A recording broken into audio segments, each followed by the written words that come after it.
Hello there, Rabbi. Hello, Joe. And may I say once again how snappily dressed you are. Why, thank you. Dress, Now, is important. I know, and it's come to my attention more and more these days, especially as I'm doing volunteer work with interfaith groups. And I deal with one group where women, by definition, choose to dress modestly. And in other religious groups where women are actually segregated from men during worship services because of the rules of the faith. Now, I'm not talking necessarily about Orthodox Judaism or certain Mhm. Muslim religions, but different cultures all over. And I'm struck by how women have to dress different ways according to different religions. And I tend to wag my finger a little bit at the fact that typically the men of those faiths do not have to follow the same rules. What are your thoughts on that? I've always been fascinated by the definition of modesty of dress. And Judaism says we should dress modestly. I can agree with the theory. The problem is we often use modesty in dress as a way for power and control. So it's not about modesty. It's not about respect. It's about power and control. And that's the sad part, because we should be aware of how we dress, and we should respect each other's bodies. We should respect clothes. So given modesty in dress, it turns out to be cultural. Then it turns out to be based on century, on year, on date. You know, pants are, not, are women's clothes. A dress, if we're going to go back historically into what was considered male and female clothing, and you see it in the movies all the time, that men are wearing robes and dresses, women are in pants, pantaloons, whatever you may want to call them, then all of a sudden there was a flip. So what this teaches us is it's not fixed.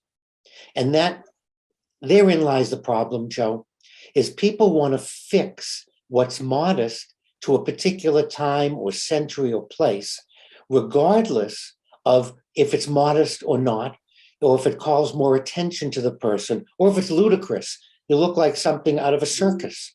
And I don't think that's modest dress. If people laugh and mock and do cartoons, that's not modest. It's not modest dress at all. And here I'm wearing a shmata around my neck, and it's considered formal wear.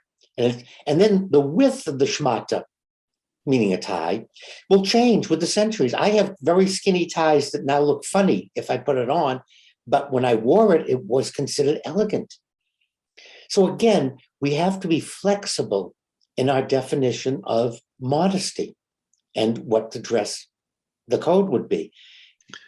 Well, and is modesty the only factor? Isn't fashion part of it? I mean, look at Beau Brummel. Yes, Uh, yes, it's all. In fact, now that we have the internet, it's much easier to influence fashion than it was 1,000 years ago. It took boat trips. People had to go from one country to the next to take weeks or months. And I don't remember it, but in the literature, and now it's showing up in period pieces on television, on Netflix, on Prime, and others. If you look at England, someone will come in dressed with the latest French fashion, and it's scandalous. And you look at it, it's not scandalous. It's just different. And it comes from France, which is always scandalous anyway, because we know the French.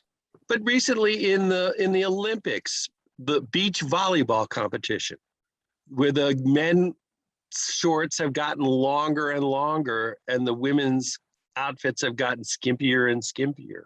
I was going to bring that up because the women are required to wear bikini bottoms. It's written into the Olympics. That's obscene. That's totally wrong, because the only reason for doing that is to have soft porn. That's the only reason for it, is to control the women and to get men my age to oogle the women and watch an event. It should be dress appropriate to the sport. Look at basketball shorts. Look at baseball outfits. Look at hockey uniforms. Each sport has developed a uniform, an outfit that allows the person to play the sport. There's no reason for bikini bottoms in beach other than power, control, and domination of men over women and using them to promote the sport. Really. Well, to take it back to religion, though, so many of the rules about outfits, now I'm not saying it's exclusive, but Yeah. it seems like there's a higher proportion of rules about how women can dress than how men can dress or how men must dress. So is it is that pure misogyny? Is there any rationale? No. And No, when there did that isn't. begin? When did that begin? Because I know it was not always so. We want to do a session on women as the seductress. And that's what you're touching on now. We see that in art, in theater, we see that in religion. As women are evil, women will seduce us, women will lead us astray. A married man can't be alone with a woman who's not his wife. What kind of foolishness is that? That says more about the man than the woman. It means you don't have respect for another human being. It's ridiculous. And you've touched on that topic, Joe, as women are.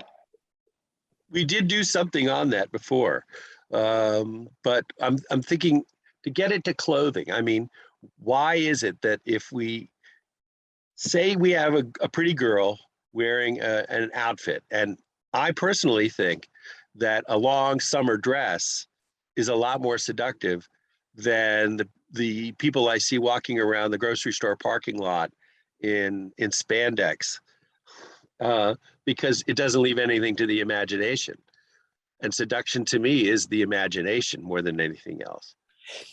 Yeah, I think that's a good demonstration of what I mentioned at the beginning, that nothing in and of itself is good, bad, or seductive.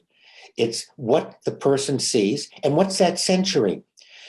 Showing an ankle at one period in history was considered very risque. Now there's nothing left to the imagination.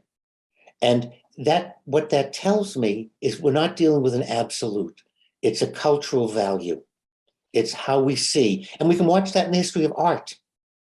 We can see what it constitutes seductive, attractive, and what's considered pretty or what's considered not. Look at pictures of people from the 50s. We all laugh. Well, it wasn't funny in the 50s. Why not? That was the way we dressed. That was how we worked. But I think that's our problem, Joe, is people become fixed on a solution, on an ending, on an answer, rather than stepping back and saying, in the what century are we? 21st century. What constitutes immodest dress?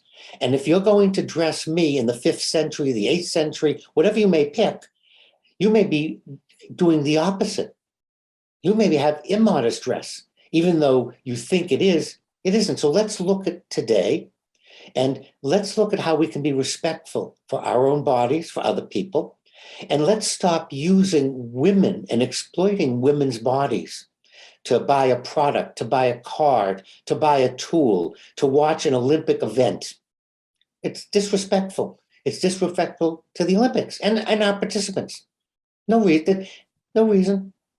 And I saw something to put another aspect to it, although it's not completely different.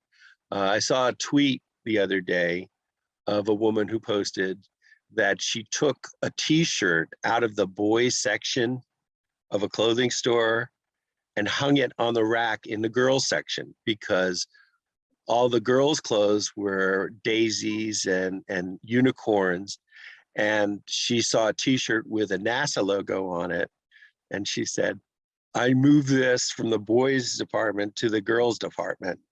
Come and get me.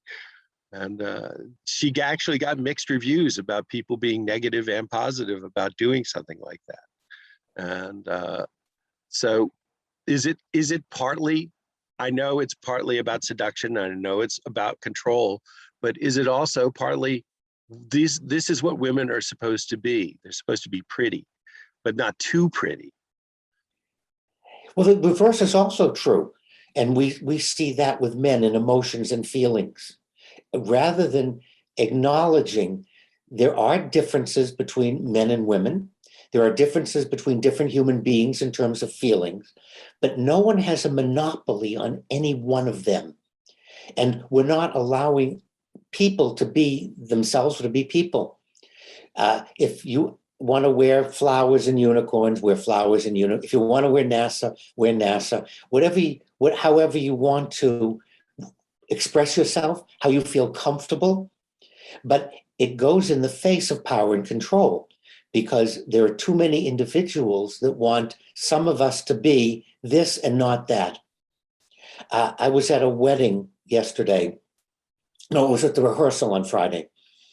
And I was talking with a couple of the groomsmen, and the wife of one of the groomsmen just came over, and we were talking, and she used some, wasn't even colorful language. It wasn't, I didn't, but one of the guys wanted to embarrass her and said, you're talking to the rabbi. And she started apologizing. And I said, I spent 40 years in a psychiatric hospital with veterans. There is nothing you have to apologize for. There's not, and she would not be consoled. And I resent that. I resent that somehow someone thinks that I can't hear words or a language, or that'll offend me. If you don't want to use them, don't use them. Don't use them ever. If it's okay to use them to the groomsmen, it's okay to use them to me. I think that's the problem, is we're putting people in roles or saying, don't say that, that's my mother. My grandmother shouldn't hear that. Where do you think you were born? What do you think your grandmother was doing? What, you can't talk about it in front of your grandmother? This is silly, because we're focusing on the wrong things. We have to focus on human beings as human beings and respectful of all people.